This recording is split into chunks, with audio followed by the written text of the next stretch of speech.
Ji, good morning students. Next topic is halide type clusters. So best known dinuclear clusters are of type which have the general formula this Re2X8 2 negative. So these clusters possess the following typical structures. दो तरह ਦੇ eclipsed staggered, ये ਤੁਸੀਂ सुने ही होने हैं eclipsed and staggered. तो ये आपने सुने हुए हैं कि क्या होता है एक्लिप्स्ड, जब ये पहले वाले चार एटम्स पीछे वाले चार एटम्स के बिल्कुल पैरेलल हो जाते हैं। और इसमें क्या है, स्टैगर्ड में होता है कि जो पहले वाले चार पिछले वाले चार के एंगल पे होते हैं। ठीक है, so these are approximately 45 degree apart from one another.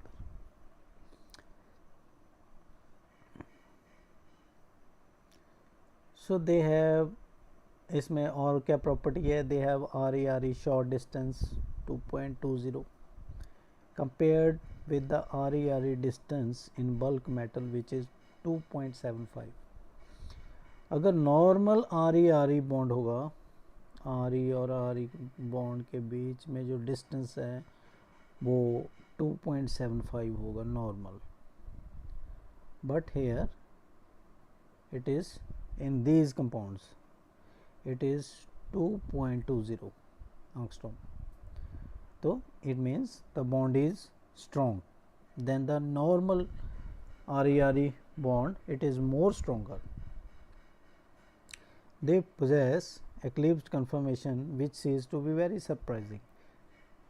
तो एक और इसमें ख़ास बात है कि वैसे तो स्टैगर्ड जो होती है ज़्यादा स्टेबल होती है, पर इस केस में एक्लिप्स्ड ज़्यादा स्टेबल है, विच इज़ रादर सरप्राइजिंग। तो ये बड़ा सरप्राइजिंग है कि क्यों, क्योंकि स्टैगर्ड में क्या है कि जब एटम दूर दूर होंगे तो रिपल्शन फोर्सेस कम होंगी तो सिस्टम ज़्यादा स्टेबल होगा, पर इसमें उल्टा होता है। So since the sum of the van der Waals radii of the two Cl is more than experimentally observed distance between the two chlorine atom attached to the two separate RE atoms, one would have expected a less steric crowded staggered configuration to more stable। तो हम सोचते हैं कि staggered होगी but एक्लिप्स्ड है। तो अब इसके लिए कारण भी होंगे, अगर एक्लिप्स ज़्यादा स्टेबल है तो ये कारण है। तो ये जो orbital dx² minus y² SPXPY जो RE एटम के ऑर्बिटल्स हैं, ये जो हाइब्रिडाइज करते हैं, हाइब्रिडाइज करके क्या बनाते हैं DsP2, कितने 4 DsP2 hybrid orbitals on each RE atom. These hybrid orbital accommodate कितने electron 8 electron donated by 4 chlorine attach to each RE। एक RE पे 4 क्लोरीन लगे हुए हैं, तो यानी कि ये चार ऑर्बिटल में दीज हाइब्रिड ऑर्बिटल ये कितने इलेक्ट्रॉन अकोमोडेट कर सकते हैं 8।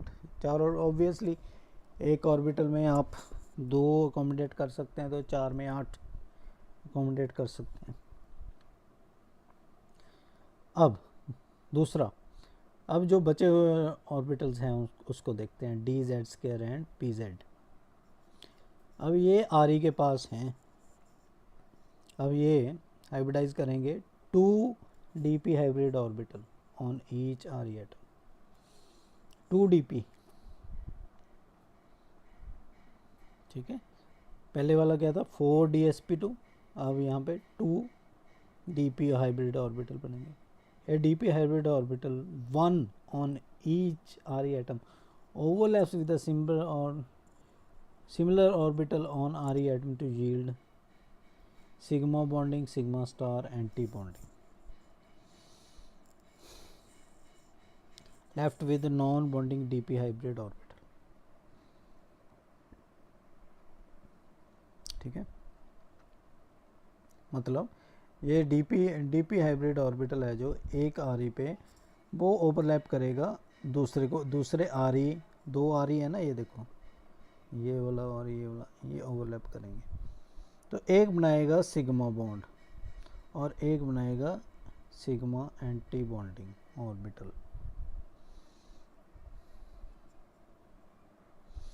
ठीक है, सो ईच आर ई दस left with non-bonding dp hybrid orbital.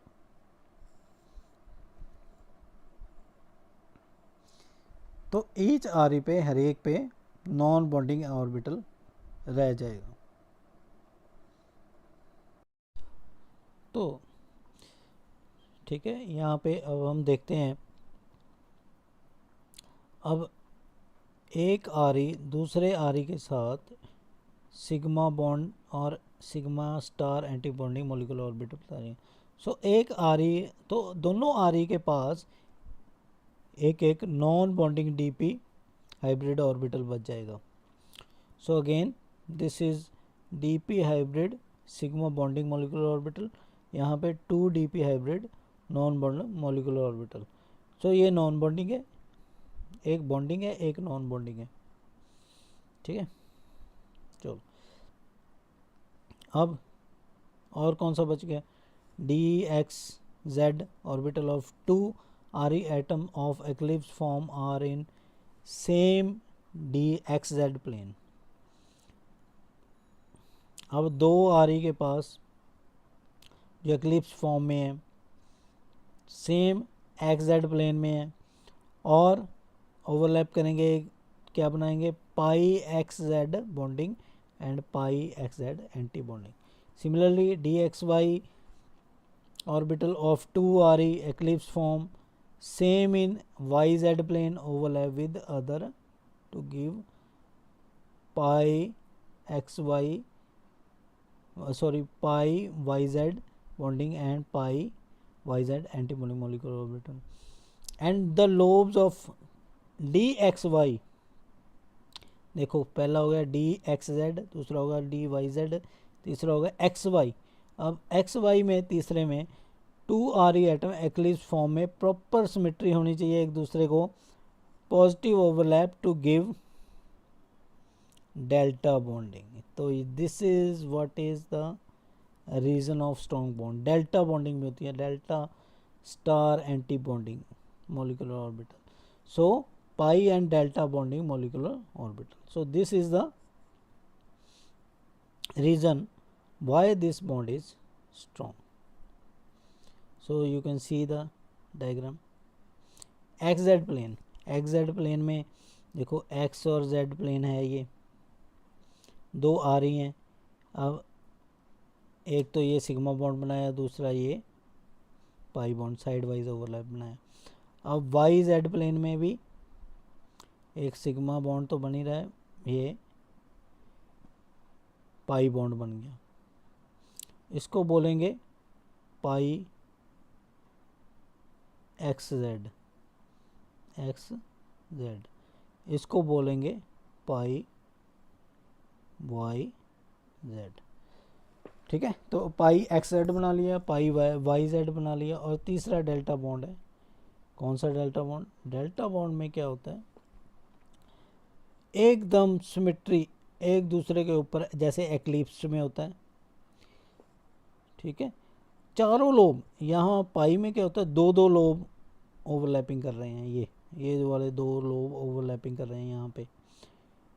Sigma delta bond में क्या होता है, 4 के चारों लोब एक दूसरे से जुड़ते हैं। ये you can see this one, this one, this one and this one, चारों लोब।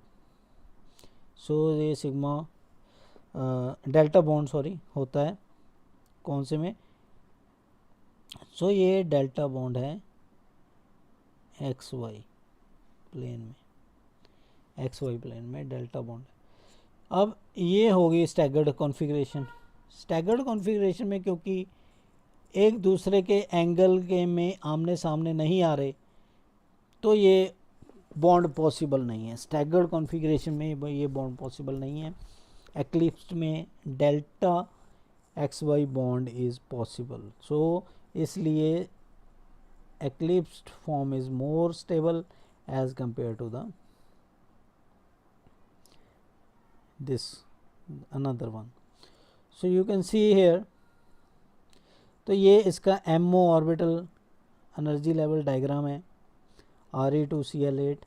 द इजीली विजुलाइज कर सकते हैं कि पाई ओवरलैप जो DXZ ऑर्बिटल दो बना रहे हैं स्टैगर्ड फॉर्म में, it is not possible, ठीक है ना।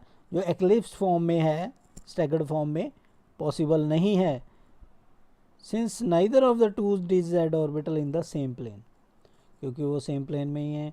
सो it is clear from the above figure the two lobes of DXY orbital of 2Re of the staggered form is not properly placed